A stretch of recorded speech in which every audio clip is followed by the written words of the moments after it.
मुच्यते। पूर्णस्य पूर्णमादाय पूर्णमेवावशिष्यते। ॐ शान्ति शान्ति शान्तिः।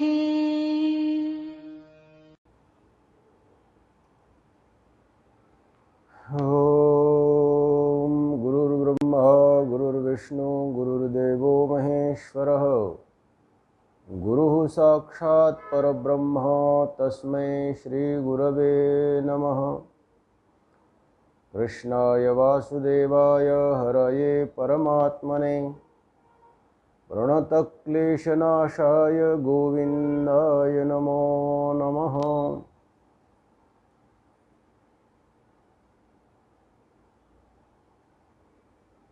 ॐ सर्वे भवन्तु सुखिनः, सर्वे सन्तु निरामया, सर्वे भद्राणि पश्यन्तु मा कश्चित् दुःखभाग् भवेत्। ॐ शान्तिः शान्तिः शान्तिः। श्रीकृष्ण गोविन्द हरे मुरारे, हे नाथ नारायण वासुदेव। श्रीकृष्ण गोविन्द हरे मुरारे, हे नाथ नारायण वासुदेव। श्रीकृष्ण गोविन्द हरे मुरारे, हे नाथ नारायण वासुदेव। बोलिए सच्चिदानंद भगवान की, सद्गुरुदेव भगवान की, गीता माता की।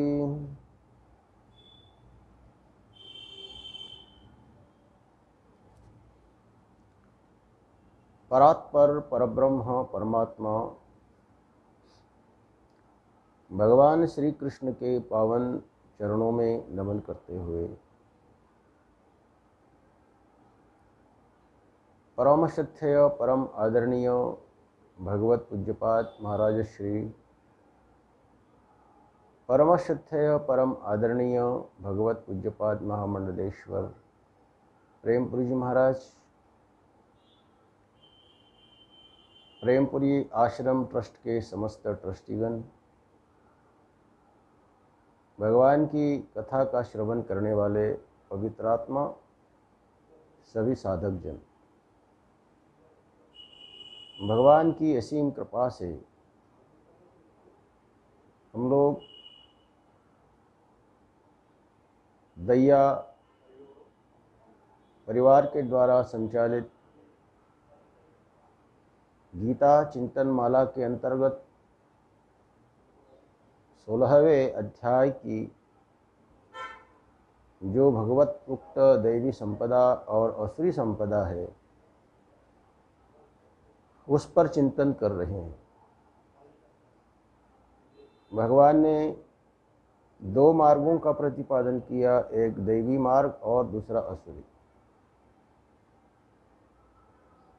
दैवी मार्ग मोक्ष के प्रति कारण है और असुरी मार्ग बंधन संसार के प्रति कारण।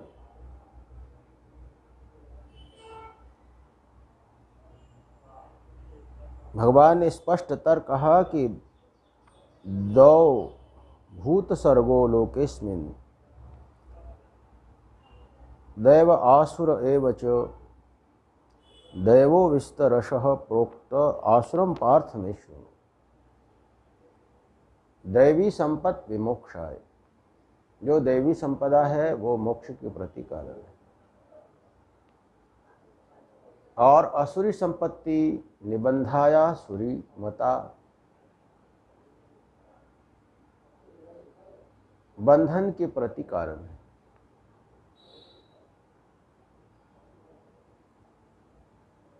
स्पष्टतर जो भगवान ने प्रतिपादन किया उसी से अवगत होता है कि अभयम सत्व संशुद्धि ज्ञान योग व्यवस्थिति आदि दैवी संपदा मोक्ष की हेतु है। और जो दम्भो दर्पोभिमानश्च वाली जो असुरी संपदा है वो बंधनकारी है। अब भगवान कह रहे हैं कि जो असुरी प्रकृति के लोग हैं उसके बारे में तुम श्रवण करो। आपने कल श्रवण किया, प्रवृत्तिं च निवृत्तिं च जनान विदुरासुराः न शौचम नापि चाचारो न सत्यम तेष विद्यते।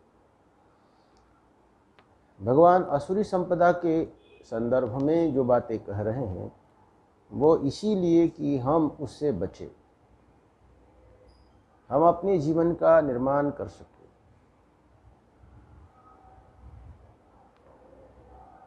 असत्यम प्रतिष्ठम ते जगदाहुरणीश्वरम अपरस्पर संभूतम किमन्यत काम हेतुकम। जो असुरी स्वभाव के लोग हैं वो जीवन में कैसे जीते हैं, वो कैसे व्यवहार करते हैं, उनका आचरण क्या होता है, ये समग्र चीज़ें भगवान हमारे व्यवहार को देख करके कह रहे हैं। भगवान ये कोई व्यवहार की बात नहीं कह रहे हैं,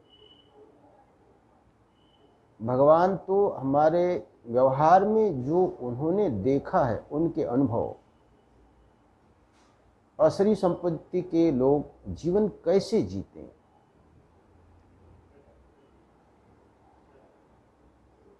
वो भगवान ने बहुत ही स्पष्टतर कहा। असत्यम प्रतिष्ठम, जिसका जीवन सत्य प्रतिष्ठित नहीं है, असत्य में प्रतिष्ठित है। ये असुरी संपदा के लोग सत्य में प्रतिष्ठित नहीं होते हैं, वो असत्य में प्रतिष्ठित होते हैं। यहाँ प्रतिष्ठा का अर्थ होता है निष्ठा। तिष्ठ, ये स्था गति निवृत्तो धातु से शब्द बनता है। इसका अर्थ होता है स्थिति। तिष्ठ माने खड़े हो जाओ, स्थिर हो जाओ। प्रतिष्ठा शब्द भी इसी से बनता है। प्रतिष्ठा का अर्थ होता है स्थिति, जिसमें किसी भी प्रकार का कोई विक्षेप नहीं है, जिसमें किसी भी प्रकार का कोई विचलन नहीं, फिसलन नहीं, उसको बोलते हैं प्रतिष्ठा। भगवान कहते हैं सत्य में प्रतिष्ठित का अर्थ है सत्य में अविचलित जो मति हैं उसको सत्य प्रतिष्ठ कहते हैं। और जिसकी सत्य में निष्ठा नहीं है, जो सत्य को छोड़ने वाला है, वो सत्य अप्रतिष्ठित है।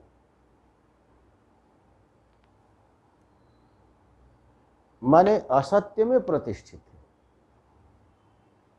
जो सत्य में प्रतिष्ठित नहीं है, सत्यनिष्ठ नहीं है, वो असत्य निष्ठ है। जो असुरी प्रकृति के लोग हैं वो सत्य में नहीं, असत्य में जीते हैं। उनके व्यवहार में, उनके आचरण में, उनके वाणी में, उनके सोच में असत्य होता है। यहाँ सत्य माने व्यवहार, सत्य माने वचन, वचन की सत्यता, सत्यम ब्रूयात प्रियम ब्रूयात न ब्रूयात सत्यम अप्रियम। वो सत्य नहीं बोलते हैं, प्रिय नहीं बोलते हैं, दूसरे के लिए मन को विचलित करने वाली चीज़ें बोलते हैं। सत्य माने परमात्मा जीवन में नहीं है, सत्य माने सत्संग उसके जीवन में नहीं है। यही है असत्य में प्रतिष्ठित हो जाना। भगवान ने कहा हमें असत्य में प्रतिष्ठित नहीं होना चाहिए। ये जितने भी असुर लोग हैं वो असत्य में प्रतिष्ठित रहते हैं। जगदाहुरणीश्वरम, क्योंकि इस संपूर्ण जगत का जो मूल है वो है सत्य। सत्य प्रतिष्ठितम, सत्य जो शाश्वत सत्य परमेश्वर परमात्मा है वही इस जगत का प्रतिष्ठा, जगत की प्रतिष्ठा है। ये दुनिया जिससे बनी और ये दुनिया जिससे चल रही है, वो परमेश्वर जिन्होंने आकाश बनाया, जिन्होंने जल बनाया, जिन्होंने अग्नि बनाई, वायु बनाया, ये पृथ्वी बनाई, इस पृथ्वी के ऊपर अनेकों प्रकार के पेड़ पौधे बनाए, कीड़े मकोड़े बनाए, पशु पक्षी बनाए, मनुष्य बनाए, देव गंधर्व यक्ष सब कुछ बनाए। और बना करके उन्होंने नारायण व्यवस्था ऐसी दी, इस संसार में जो भी चीज़ें हैं बड़ी व्यवस्थित है ना। नारायण बड़ी व्यवस्थित, ये हमारी आँख है बड़ी व्यवस्थित है, इसमें सारी चीज़ें हैं। ये कान है बड़ा ही व्यवस्थित, कान का पर्दा कैसे सुनेगा, इसके अंदर थोड़ा अंगुली डालो तो चिकना चिकना कुछ मिलता है, वो भी उसकी रक्षा के लिए। इस आँखों में आंसू बनाए इसकी रक्षा के लिए, हमारे मुख में लार बनाया इसकी रक्षा के लिए, हमारे गले में है ना कफ बनाया नारायण, फूंक बनाया, ये किस लिए कि आप कोई रोटी खाओगे तो सूखी भी हो तो निगल जाओ, अंदर चला जाए वो खाया हुआ पदार्थ। आप कल्पना करो कि आप खा रहे हैं और आपके मुख में लार ना हो तो आप खा नहीं पाओगे, क्या व्यवस्था है। आपके नाक में थोड़ा चिकना चिकना है, वो नाक की सुरक्षा के लिए कैसे बनता है वो, ये बनाने की चीज़ें ऑटोमेटिक बहुत ही सुंदर चीज़ें बनाई भगवान ने, हर चीज़ पूरे नख शिखांत आप अपने शरीर को देखें, क्या अद्भुत ये शरीर बनाया। शरीर की संरचना और इसकी व्यवस्था, सुरक्षा, संवर्धन, और ये केवल मनुष्य ही नहीं, कीड़े मकोड़े, पशु पक्षी, पेड़ पौधे सब की जैविक संरचना अद्भुत है नारायण। स्त्री पुरुष के संयोग से बनने वाली जो चीज़ें हैं स्त्री पुरुष, वो कैसे अद्भुत संरचना है, और यहाँ कोई शब्द नहीं। तो ऐसी संरचना के मूल में ईश्वर है, लेकिन नास्तिक लोग बोलते हैं ईश्वर की क्या ज़रूरत है, स्त्री पुरुष के संयोग से संतान उत्पन्न हो जाती है। जगत आहु अनीश्वरम, ये बिना ईश्वर के जगत बना, ऐसा वो नास्तिक असुर लोग सोचते हैं। इस सृष्टि का सृष्टा वो स्वीकार नहीं करते हैं, और वो क्या बोलते हैं, अपरस्पर संभूतम, एक दूसरे के संयोग से ये सारी दुनिया बनी, ऐसा बोलते हैं। अपरस्पर संभूतम, परस्पर है ना, अपरस्पर संभूतम किम अन्यत काम है। भाई कामना पैदा हुई मन में, और स्त्री और पुरुष का संबंध हुआ, और दोनों के संयोग से एक तीसरी चीज पैदा हुई, तो उसमें ईश्वर को मानने की क्या जरूरत, ऐसा बोलते हैं नास्तिक लोग, है ना। ईश्वर को मानने की क्या जरूरत, क्या आवश्यकता, किम अन्य को मानने की क्या जरूरत है।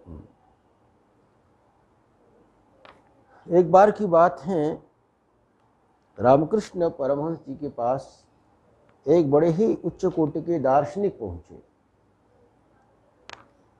और उस दार्शनिक का नाम था ईश्वर चंद्र विद्यासागर। वो उच्च कोटि के विद्वान होते हुए भी वो ईश्वर को नहीं मानने वाले थे नारायण, और वो हमेशा उसका प्रचार करते थे कि ईश्वर नहीं है, कम्युनिस्ट है ना, कम्युनिस्ट थे, समझ लीजिए कि वो ईश्वर को नहीं मानते थे, वामपंथी थे। और जब वहाँ आए तो उन्होंने रामकृष्ण परमहंस जी के पास अनेक तर्क दे, ईश्वरो नास्ति। और उस समय रामकृष्ण परमहंस जी महाराज उन्हें तर्क नहीं दे रहे थे, वो केवल एक शब्द बोलते थे, ईश्वर है। और ईश्वर चंद्र विद्यासागर घंटों बोलते थे, तर्क देते थे, युक्तियां देते थे, और अंत में बोलते थे कि आप मान जाइए ईश्वर नहीं। लेकिन रामकृष्ण परमहंस जी मुस्कुरा देते और बोल देते, भले ही तुम नहीं है ऐसा बोलते हो, लेकिन वो ईश्वर है।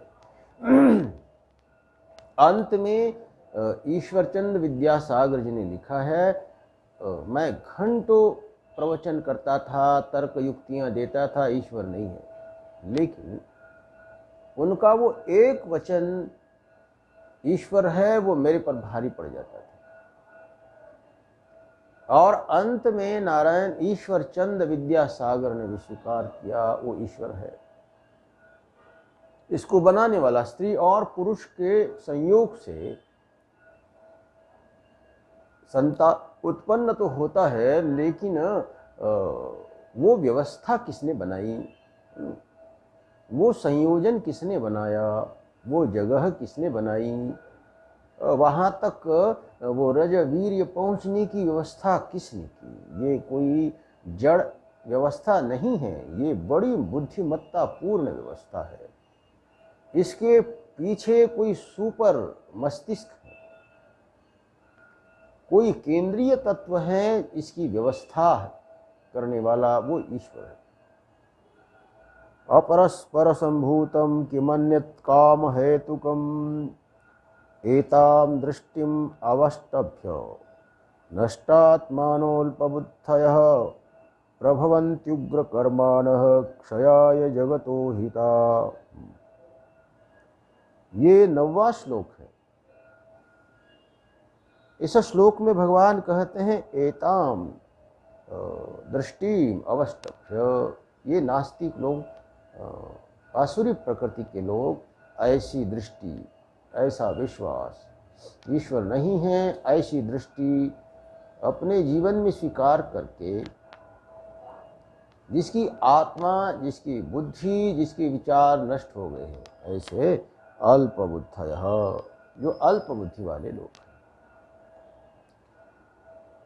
प्रभवन्ति उग्र कर्माणः, फिर ईश्वर को नहीं मान करके उग्र कर्म करते हैं। उग्र, भाई ईश्वर है कोई, आपके ऊपर आप जैसे कर्म करोगे उसका वैसा फल देने वाला, तो आप डरोगे ना किसी को मारने में, किसी की चीज़ें छीनने में, दूसरे के अधिकार के छीनने में आप थोड़ा डरोगे कि कोई भाई हमको देख रहा है, हमारे ऊपर कोई है। ये बात यदि आपको मालूम हो जाए तो आप में भय होगा, अनुशासन होगा।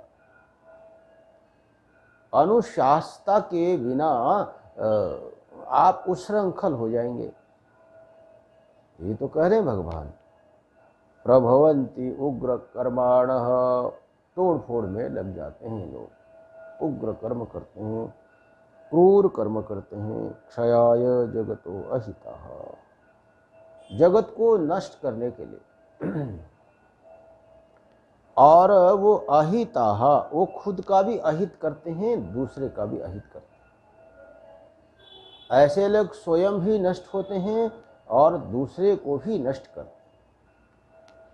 इसलिए भगवान ने कहा कि ऐसे नास्तिक असुरी प्रकृति के लोग, जिनकी बुद्धि नष्ट हो गई है, जिसकी आत्मा भी नष्ट हो गई, नारायण, ऐसे लोग उग्र कर्म करके जगत का हित करते हैं।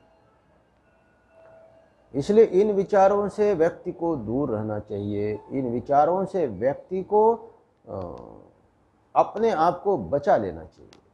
ये असुरी प्रकृति से ऊपर उठाने की आवश्यकता है। ईश्वर है ऐसा मानो, और हम जैसे कर्म करते हैं ना वैसा वो फल देता है। आप किसी को काटा चुभाओगे, है ना, उसको कष्ट होगा, तो वो उसकी वेदना हमको भी मिलेगी, उसका प्रारब्ध बनेगा, वो किसी न किसी रूप में फिर हमारे तक पहुँचेगा। हम जो भी करते हैं वो लौट कर हमारे पास आ जाती हैं चीज़ें। ये ईश्वर की संरचना, ये ईश्वर की व्यवस्था है। इसी को प्रारब्ध कहते हैं, इसी को अदृष्ट कहते हैं। कामम आश्रित्य दुष्पूरम दम्भमानमदान्विताः मोहाद् गृहीत्वा सद्ग्राहान् प्रवर्तन्ते अशुचिव्रताः।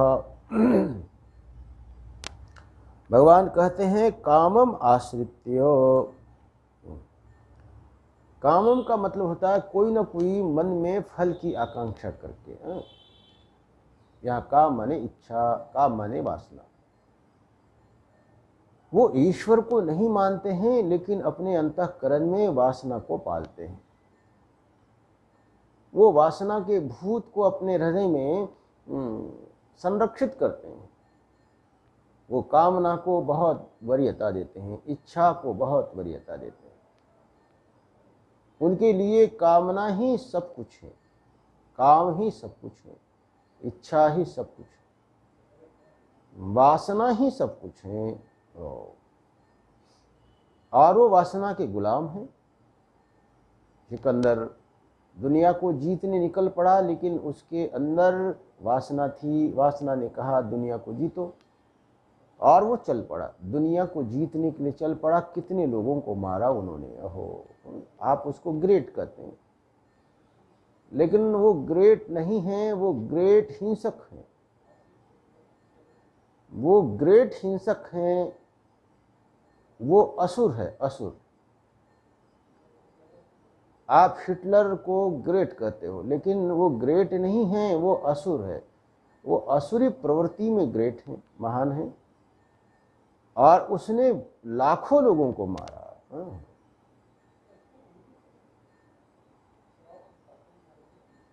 ऐसे बहुत सारे लोग हुए दुनिया में। उस जाति ने, उस देश के लोगों ने उसको भले ही महान कहा होगा। कोलंबस कोलंबस बोलते हो, बड़ा आदमी था लेकिन क्या आदमी था। जहाँ भी गया उन्होंने नरसंहार किया। वो जहाँ भी जाता था उसके साथ हथियारे थे, हथियारे, और वो वहाँ के लोगों को मारता था, क्रूरता पूर्वक दमन करता था। वहाँ की महिलाओं को ये लोग उठा लेते थे। उसको आप महान बोलते हो। चाहे वो कोलंबस हो, चाहे वो सिकंदर हो, चाहे वो हिटलर। ये आज के ज़माने के ये वासना के अधीन लोग हैं। अपनी वासना को पूर्ण करने के लिए उन्होंने लाखों लाखों लोगों को मरवा दिया, गांव के गांव जला दिए, बड़े बड़े शहर उजाड़ दिए, बच्चों को अनाथ किया, महिलाओं के साथ उन्होंने दुर्व्यवहार किया। यही तो है कामम आश्रित्य दुष्पूरम। और वो कामना जो है, वासना, दुष्पूर, जिसको कभी भी पूरा नहीं कर सकते। व्यक्ति इच्छा को तो पूरा कर सकता है लेकिन वासना को पूरा नहीं कर सकता है। आपकी इच्छा है तो चलो कोई बात नहीं, भोजन किया, इच्छा पूरी हो गई, लेकिन वासना कभी पूरी नहीं होती। आपको धन की वासना है तो आपको कितना धन मिलेगा तो पूरी होगी? नहीं। वासना यदि है तो वो कभी पूरी नहीं होगी। आपको दुनिया की ये जो भौगोलिक संपत्ति हैं, ये विस्तार है भूमि का, कितना मिलेगा? एक राज्य मिला, दूसरा मिला, तीसरा, दुनिया, दुनिया को जितने चल पड़ा हो। कैसा बेवकूफ़ आदमी था। अरे एक राज्य तो बहुत हो गया जीने के लिए, एक घर बहुत हो गया, एक कमरा बहुत हो गया, शांति से जीता, लेकिन नहीं, वो वासना कभी पूरी नहीं होती। ये अपने देश में एक आक्रांता पहुंच गए, एक वर्ग विशेष पहुंच गया, और उन्होंने बाबर और उसकी संतानों ने यहाँ शासन व्यवस्था संभाली, और उनमें ऐसे लोग हुए नारायण, ऐसे शासक हुए बड़े ही क्रूरतम दुष्ट, धर्म के नाम पर अत्याचार करने वाले औरंगजेब, जिन्होंने हमारे गुरुओं को बहुत तकलीफें दी, उन्होंने जजिया कर लगाया और उन्होंने लाखों लोगों को मरवा दिया। नारायण, ओहो बलात्। तो ये असुर थे, असुर, असुरी प्रवृत्ति। और वो मरते समय उन्होंने कहा कि मैंने जीवन में कुछ नहीं पाया। वो तो केवल वासना लेकर के मरा। नारायण, ये रह गया, वो रह गया, वो वासना कभी पूरी नहीं हुई। जो आदमी दुष्ट होता है, वासनावान होता है, उसकी वासना कभी पूरी नहीं। तो यहाँ कहते हैं एताम कामम आश्रित्य दुष्पूरम दंभ मान मदान्विता। और वो वासना से युक्त लोग, यदि केवल अंदर वासना है तो कोई चिंता की बात नहीं। आपके अंदर जहर है तो आप अपने हृदय में रखिए, लेकिन उसको जब बाहर करते हैं ना तो फिर विनाश पैदा हो जाता है। और वो बाहर करने के प्रति कारण था दंभ मान मदान मद अन्विता। ये असुरी प्रकृति के लोग वासना के साथ साथ दंभ का अर्थ है प्रदर्शन, वो अपने आप को श्रेष्ठ दिखाने की कोशिश करते हैं। और वो ऐसे श्रेष्ठ दिखाने की कोशिश करते हैं नारायण, अपना कद बड़ा करने के लिए दूसरे के कद की छाटनी कर देंगे। भाई हम यदि छोटे कद के हैं, तुम बड़े कद के हो, तो तुम्हारे पैर काट देंगे, तो फिर हमारा कद बड़ा होगा। तो ऐसे लोग अपनी रेखा को बड़ा करने के लिए दूसरी की रेखा को काट देते हैं, कम कर देते हैं। ये दंभ, अपनी रेखा बड़ी करो, दूसरी की रेखा को कम करने की आवश्यकता नहीं। एक महात्मा हुए हमारे सनातन धर्म में, बड़े उच्च कोटि के, विवेकानंद जी के बाद उन्हीं का नंबर आता है। पूरे दुनिया में उन्होंने अपना सनातन धर्म फैलाया। राम तीर्थ है ना, राम तीर्थ जो लाहौर में पैदा हुए थे, बड़े विद्वान तपस्वी ब्रह्मज्ञानी प्रोफेसर थे, वो गणितज्ञ थे। जब वो बच्चे थे तो उनके टीचर ने ब्लैक बोर्ड पर एक रेखा खींची और उन्होंने कहा इसको तुम छोटी कर दो, लेकिन इसको मिटाना नहीं है। कई बच्चों ने फिर छोटी करने के चक्कर में उसको थोड़ा हटा दिया, कम कर दिया। लेकिन राम तीर्थ ने उसके बगल में एक बड़ी रेखा खींच दी, और जैसे ही बड़ी रेखा खींची वो अपने आप छोटी हो गई। देखो नारायण, यही तो है, ये उन्नति का क्रम यही है। दूसरे की ऊंचाई को बाधित मत करो, दूसरे को छोटा करने का प्रयास मत करो। यदि इच्छा है तो स्वयं अपने कद को बढ़ाओ।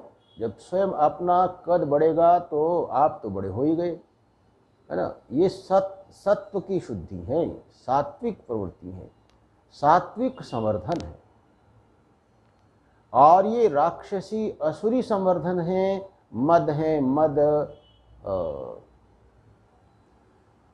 और ऐसा नारायण मद है, उसके अंदर दंभ है, मान है, जो दूसरे की रेखा को कम करने की भावना, और अंदर अहंकार है, मान पाने की भावना कि लोग मेरे को माने, नहीं माने तो मार डालो, खत्म कर दो उसको। इसका बड़ा विश्लेषण किया था हमने मान और दंभ का पहले श्लोकों में। और ये मद का अर्थ होता है मदांधता, है ना, नशा जैसे, है ना। मद माने एक प्रकार की नशा, मान की नशा, दंभ की नशा, वासना की नशा, ये नशा है। आदमी क्रोध में भी नशेड़ी हो जाता है, काम में भी नशेड़ी हो जाता है, लोभ में भी नशेड़ी हो जाता है। इसलिए मद है ना, नशा है, दंभ की, मान की, अहंकार की, वासना की, और इससे युक्त। मोहाद गृहीत्वा असत्ग्रहान, मोह रूपी मगर ने जिसको पकड़ रखा है ना, मोह रूपी मगरमच्छ ने जिसको पकड़ रखा है। मोहात गृहीत्वा असत्ग्रह, असत्ग्रह माने सद्ग्रह नहीं, दुराग्रह। सत्य का आग्रह नहीं है, असत का आग्रह है। उसको सत्य की कोई बात बताओ तो नहीं सुनेगा, वो नहीं सुनेगा। असत ग्रह का अर्थ यही है नारायण। असत में सद्बुद्धि, असत में सद्बुद्धि ही यहाँ असत ग्रह है।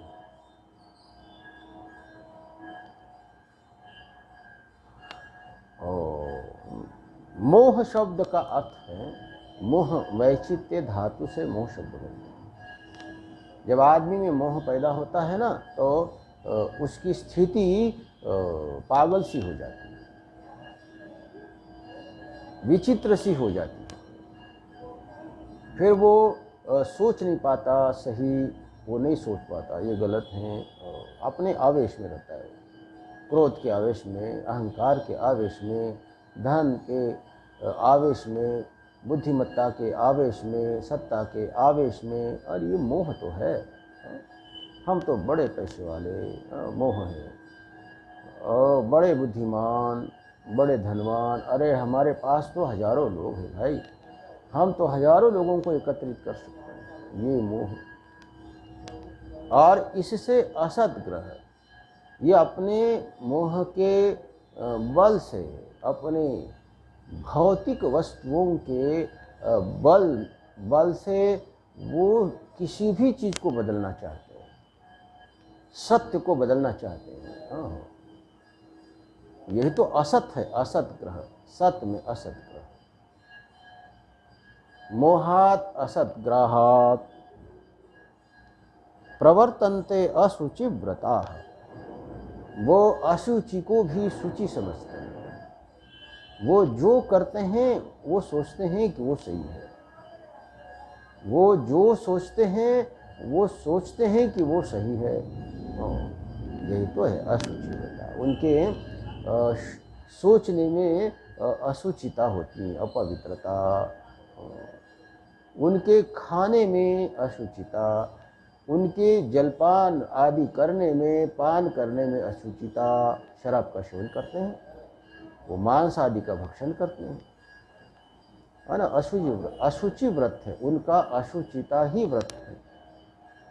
और वो बड़े ही निष्ठा से करते हैं, इसलिए व्रत बोला भगवान ने। वो गलत काम करते हैं लेकिन निष्ठा से करते हैं, इसलिए अशुचि व्रता व्रत है उनका, मानो व्रत है। उनको समझाओ कि भैया बेटा ये ऐसा मत करो, वो मानेगा नहीं, बोलेगा वही सही बात है। ये गलत लोग भी अपने गलत काम का औचित्य सिद्ध करते हैं, और जबरदस्त औचित्य सिद्ध करते हैं नारायण।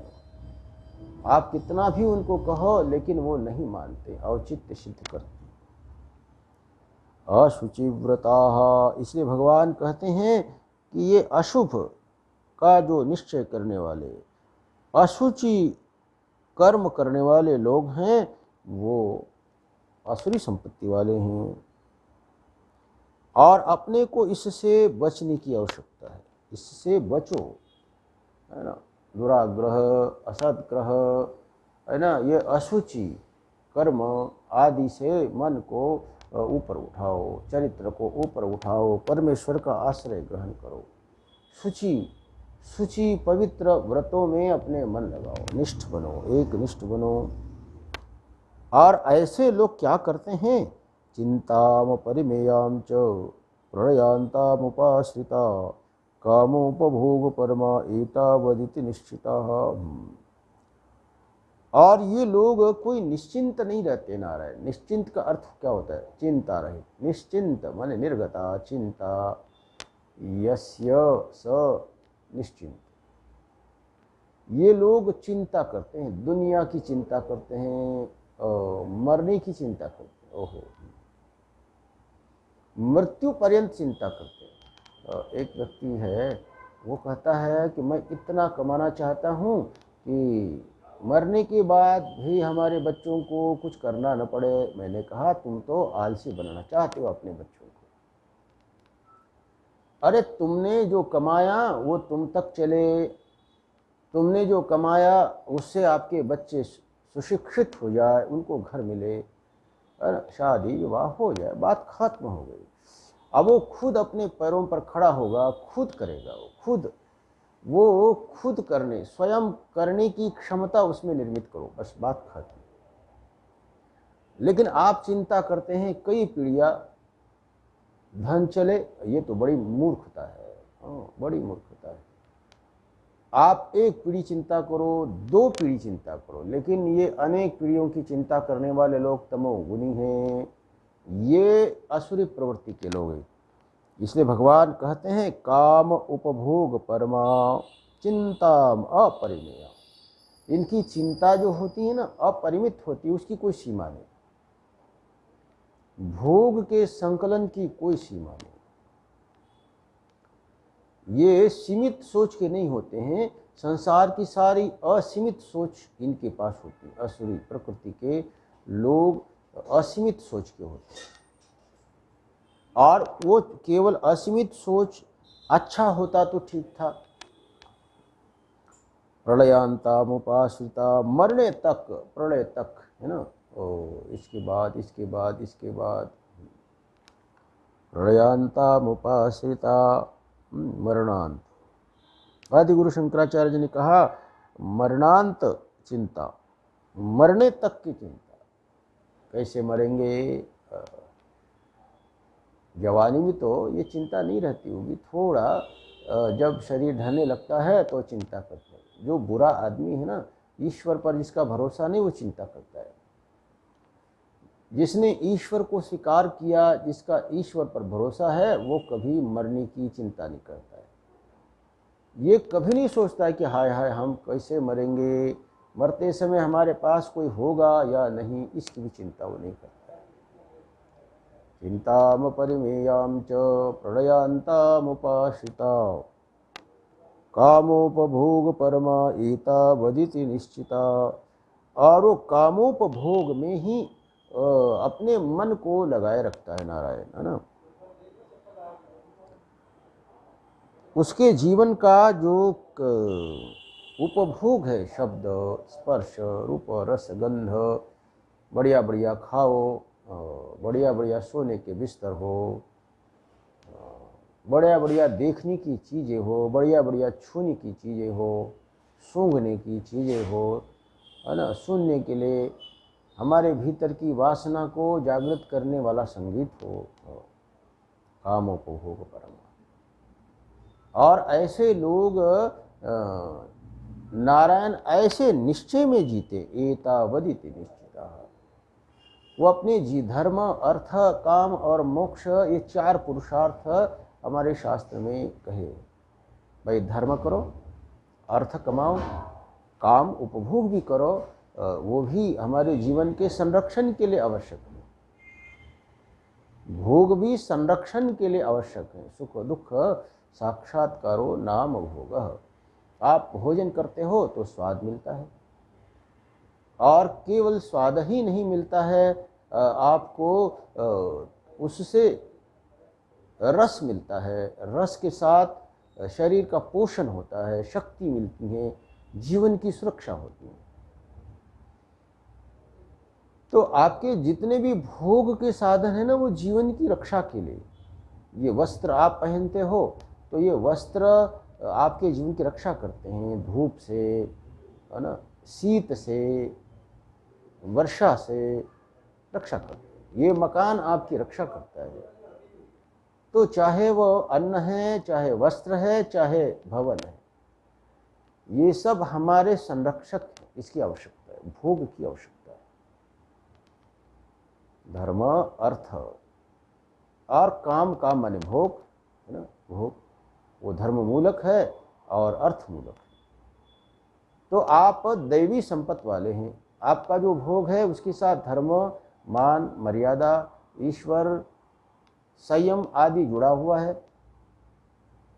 और अर्थमूलक हैं, अर्थ के बिना भी भोग संभव नहीं। धर्म और अर्थमूलक जो उपभोग हैं वो दैवी संपत्ति है और वो मोक्ष के प्रति कारण बनेगा। धर्म अर्थमूलक उपयोग उपभोग करो तो वो मोक्ष के प्रति कारण बनेगा, आपके अंदर वैराग्य पैदा करेगा। वो धर्म पूर्वक जो भोग है वो आपको वैराग्य में ले जाता है। तावत कर्माणि कुर्वीत यावत न निर्वेदित। सुखदेव जी महाराज जी कहते हैं तब तक धर्म का आचरण करो जब तक वैराग्य पैदा ना हो।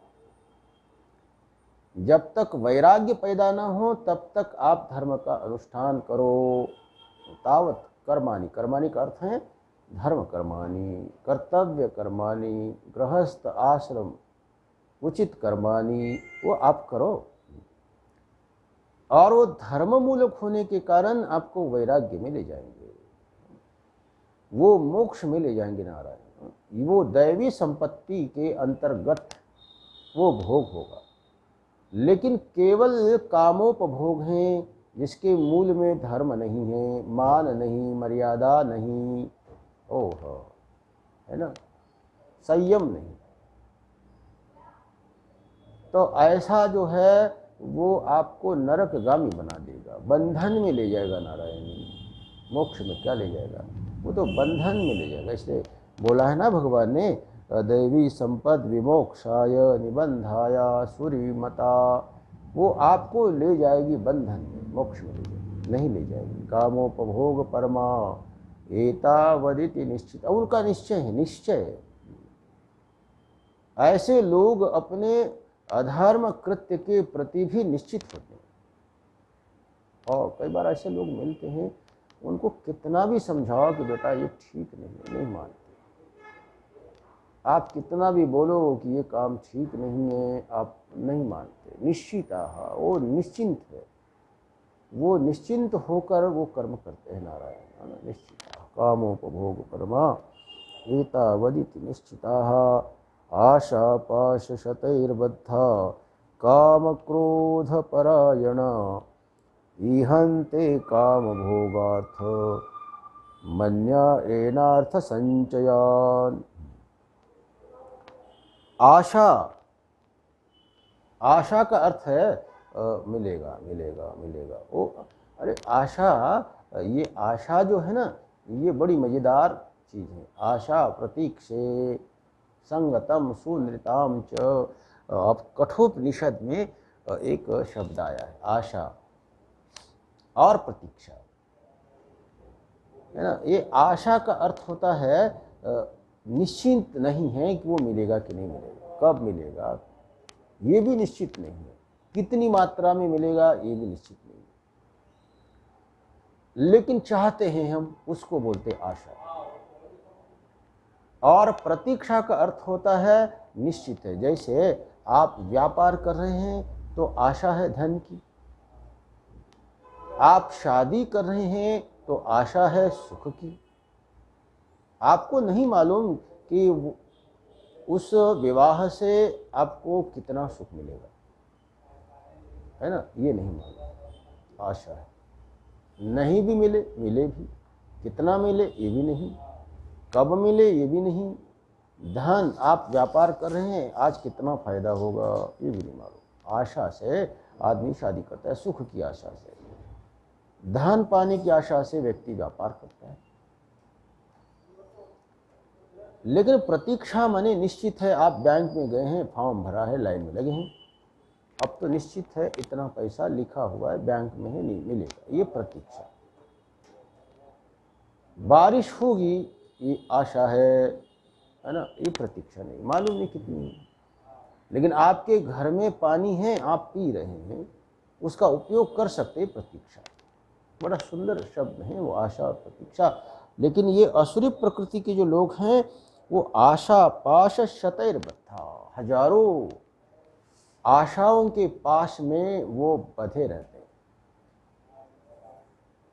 आशाओं के पास में वो लोग बंधे रहते हैं। ये बंधन है, मिलेगा नहीं मिलेगा, लेकिन आशा रखते, मिलेगा मिलेगा मिलेगा। और वो हजारों आशाएं, धन की आशा, सुख की आशा, जमीन की आशा, वस्त्र की आशा, भवन की आशा। अरे ये तो हमारे अंदर तो बहुत छोटी छोटी आशाएं, शब्द, स्पर्श, रूप, रस, गंध आदि आदि की एक ही स्वाद हजारों प्रकार की आशाओं को पैदा करता है। एक ही शब्द हजारों प्रकार की आशाओं को पैदा करता है। ये स्पर्श नारायण हजारों प्रकार के स्पर्श हमारे अंदर आशा के रूप में प्रकट करता है। ये ऐसा छुएंगे, ऐसा छुएंगे, ऐसा छुएंगे, ऐसा खाएंगे, ये बनाएंगे। ये स्वाद के कितने प्रकार। आशा पाश, पाश का अर्थ होता है पराधीनता। जैसे किसी पशु को बांध देते हैं ना, तो बंधन में आ गया वो, पाश है, पाश है ना, रस्सी पाश है, इसलिए रस्सी को पाश बोलते हैं। ऐसे हजारों आशाओं के पास से बंधे हुए लोग काम क्रोध परायण, चाहते हैं, आशा है, प्रयास करते हैं, वो कामना है ना, कामना पूर्वक वो प्रयास करते हैं। और जब वो कामना पूरी नहीं होती है तो क्रोध में बदल जाती है। आप चाहते हैं, वो जब मिलता है तो हमारी चाह और बढ़ जाती है, और चाहिए, वो लोभ में बदल जाती है। कामना तृप्त हो के लोभ में बदल जाती है, और चाहिए और चाहिए और चाहिए। और वो कामना जब अतृप्त हो रहती है तो क्रोध में बदल जाती है। अरे ये तो हमको नहीं मिला, क्यों नहीं मिला। आपने किसी से कुछ मांगा और नहीं दिया, वो क्रोध में, इच्छा क्रोध में बदल गई, अतृप्त इच्छा क्रोध में बदल जाती। इसलिए काम और क्रोध और कुछ नहीं है, ये केवल विस्तार है। काम का विस्तार क्रोध है, क्रोध का मूल काम है। हम क्रोध में नियंत्रण करना चाहते हैं तो सीधे क्रोध पर आप नियंत्रण नहीं कर सकते, हम नहीं कर सकते। कामना पर नियंत्रण करने से ही क्रोध पर नियंत्रण होता है। एक मराठी में किसी संत ने वचन बड़ा सुंदर बोला है। वो सुखदेव जी महाराज जी के बारे में बोलते हैं, कामची नाही तेथे क्रोधु कैसा, मग कैसे भांड नरे। ऐसा बड़ा सुंदर वचन है। जहाँ काम नहीं है वहाँ क्रोध कैसे पैदा होगा, और जहाँ क्रोध नहीं है वहाँ झगड़ा कैसे होगा। अरे बड़ी गहरी बात बोली। झगड़े का मूल क्रोध है, क्रोध का मूल काम है। आपके अंदर कामना ही नहीं है, इच्छा ही नहीं। अच्छा, इच्छा नहीं है अथवा इच्छा में प्रबलता नहीं है। आप चाहते हैं लेकिन प्रबलता नहीं उसमें, और अपनी इच्छा कटने पर आपके अंदर अहंकार हो तो आपको बड़ा दुख होता। अरे हमारी बात नहीं मानी। इच्छा के पालन नहीं करने से आदमी को दुख नहीं होता, इच्छा के कटने से दुख होता है। ओहो, हमारी इच्छा माना नहीं, अहंकार। अरे मेरी इच्छा, मैंने कहा और तुमने नहीं माना, मैंने कहा और वो तुमको पालन करना चाहिए। आपने कहा पानी तो फट से पानी आ जाना चाहिए, नहीं आया तो क्रोध। ये बड़ी भारी मूर्खता है ना, ये बड़ी मूर्खता है। काम इच्छा हो कोई बड़ी बात नहीं, लेकिन इच्छा के साथ विवेक हो। चलो कोई बात नहीं बेटा ना, थोड़ा लेट आए, नहीं आए, चलो कोई बात नहीं। माने इच्छा इतनी प्रबल न हो कि वो क्रोध में, वेदना में बदल जाए। इच्छा अतृप्त जब होती है तो वेदना में बदल जाती है। हाय हाय, तनाव में आ जाता है आदमी, ऐसा दिमाग पागल हो जाता है उसका। क्रोध यही तो है पागल। काम ही जहाँ नहीं है वहाँ क्रोध कहाँ से पैदा होगा, और जहाँ क्रोध नहीं है नारायण वहाँ झगड़ा झंझट कैसा कहाँ से पैदा होगा। इसलिए काम ही नहीं है वहाँ क्रोध नहीं, क्रोध नहीं वहाँ झगड़ा झंझट नहीं। आसुरी प्रकृति के जो लोग हैं वो कामना उसकी प्रबल होती है, इसलिए क्रोध प्रबल, और क्रोध से झगड़ा झंझट, युद्ध, संघर्ष, मार काट, ये सब कुछ चलता है। आसुरी प्रकृति, आसुरी प्रवृत्ति है। काम क्रोध परायण ईहन्ते काम भोगार्थ मन्या एनार्थ संचयान। काम भोग अर्थान ईहन्ते, और वो कामना के जो भोग है वो ईहंते माने चाहते हैं। देखो ये बात, वो प्रयास पूर्वक चाहते हैं, प्रयास पूर्वक। ईहंते, ईह ईह है ना, ईहते का अर्थ होता है वो चाहते हैं, प्रबल चाह होती है उनके अंदर, बड़ी प्रबलतम चाह होती है उसकी पाने की, प्रबल। और वो अन्याय न अर्थ संचय, अर्थ अर्थ्यते इति अर्थः, धन संपदा चाहते हैं। आप चाहते हैं तो ये कोई बुरी बात नहीं है।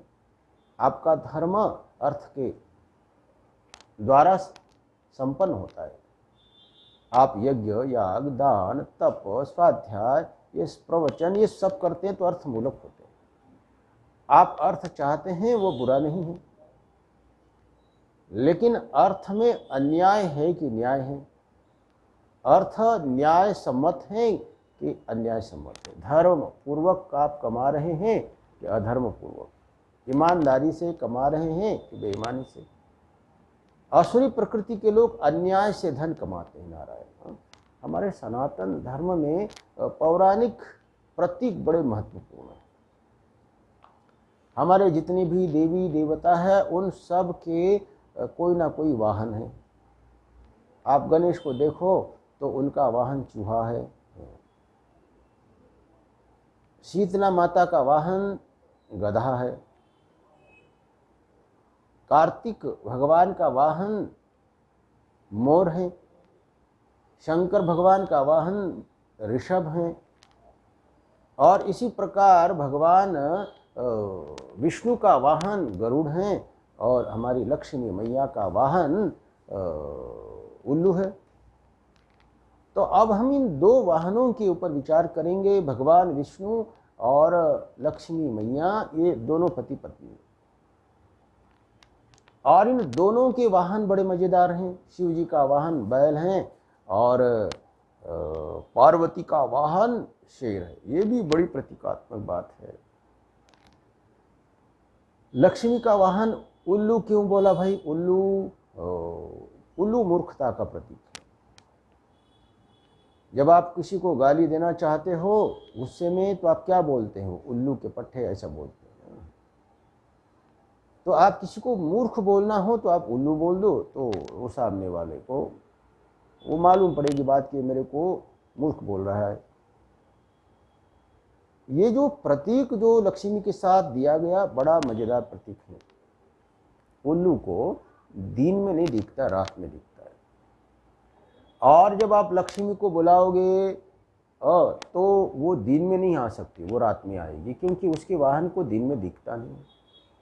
वो बोलेगी बेटा दिन में मेरे वाहन को दिखता नहीं, मैं रात में आऊँगी। ये तो है, ये जो ब्लैक मनी, अन्याय पूर्वक धन संचय, अधर्म पूर्वक बेईमानी से कमाया गया जो धन है, ये ब्लैक मनी, ये रात के अंधेरे में,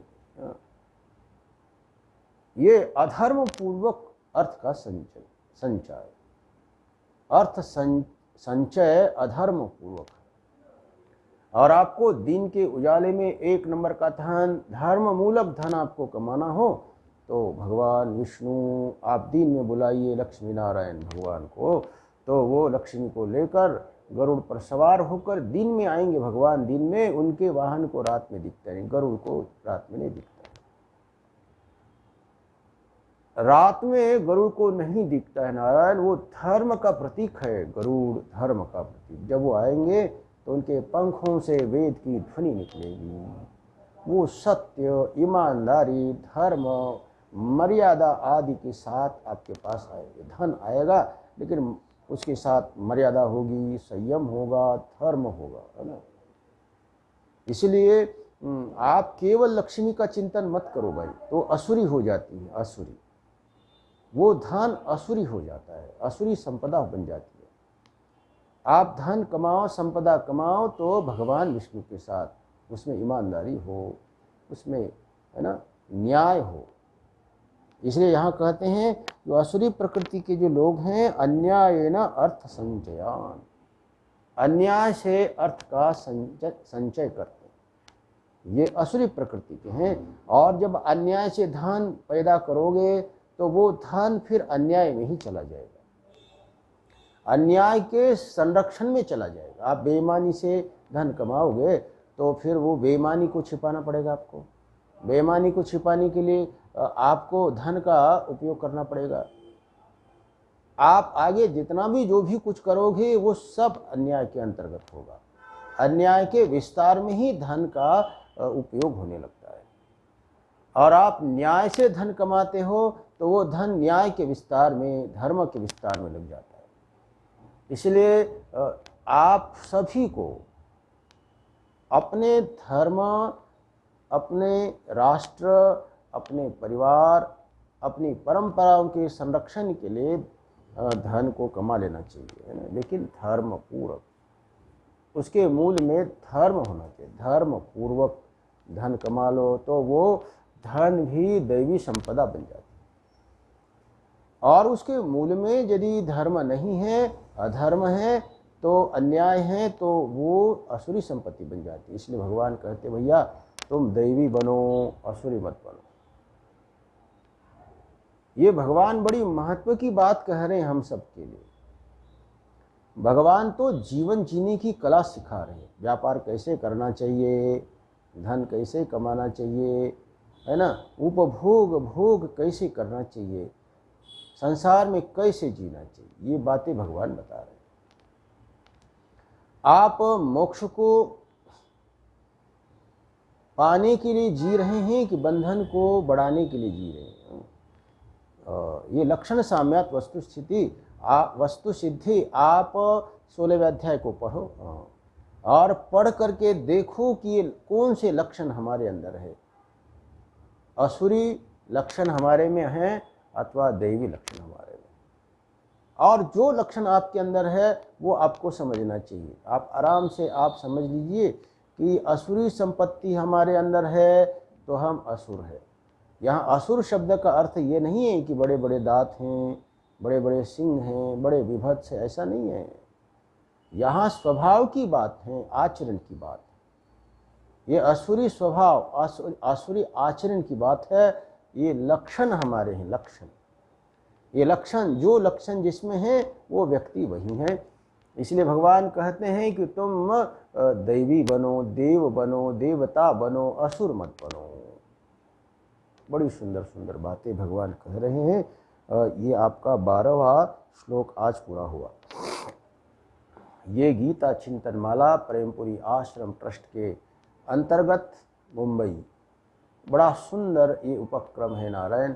ये कोरोना के महामारी के संक्रमण के समय भी प्रेमपुरी आश्रम ट्रस्ट ने जन जन तक श्रीमद् भगवद गीता, उपनिषद, भागवत आदि सनातन धर्म के वचन, साधु महात्माओं का संग पहुंचाने के लिए बड़ा प्रयास किया है।